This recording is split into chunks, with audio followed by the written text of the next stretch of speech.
Loki will return in Avengers Doomsday. Every time we think we've seen the last of him, he slithers back. And do you really think the Avengers are facing Doctor Doom without the one being currently holding the cosmic fabric together? Let's dive into why Loki's return is inevitable.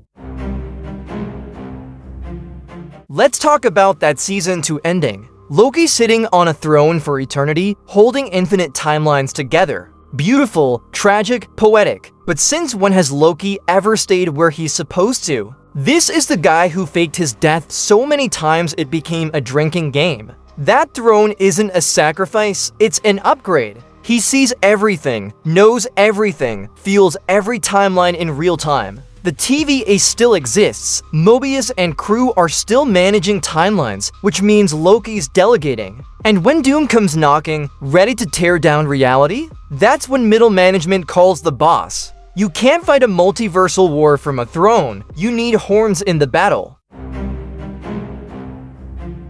Now here's the billion-dollar question you're all screaming at your screens. If Loki leaves the throne to fight Doom, who the hell keeps the multiverse from collapsing into cosmic spaghetti? Maybe Sylvie. She rejected it once, but what if watching Loki suffer alone for however long changes her mind? What if her arc completes by accepting the burden he carried, not as a prison, but as a gift to the man she loves? After all, only a Loki can replace a Loki. You think that what makes a Loki is the fact that we're destined to lose?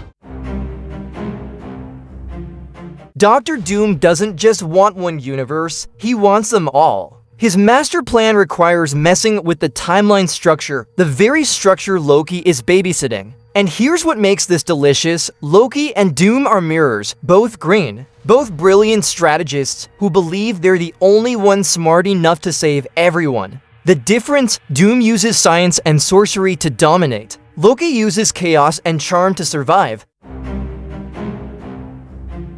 Tom Hiddleston won't shut up about it every interview. You never know.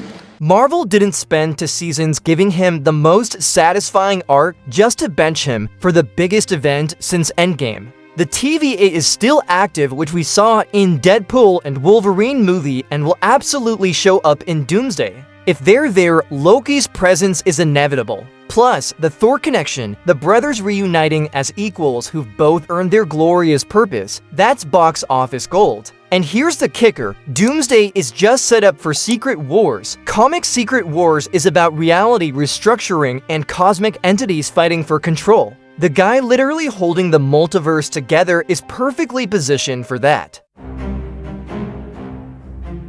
Loki's journey is one of the most complete character arcs in superhero history, villain to anti-hero to hero to martyr. But great stories aren't about the sacrifice, they're about what comes after. Imagine the scene, final battle, Avengers outmatched, reality collapsing, then a shimmer of green. Did you really think you could save the multiverse without me? The theater would explode. Tom Hiddleston deserves this moment. We deserve this moment. Loki will give the Avengers the opening they need. The cosmic ace that turns an unwinnable fight into a chance. He'll be the trickster one last time, not for mischief, but for survival. Avengers Doomsday without Loki is like Infinity War without Thanos. So what do you want to see when Loki makes his entrance? Drop your theories in the comments. And remember, someone will hold that throne, but who? That's the mystery that makes Avengers Doomsday unmissable.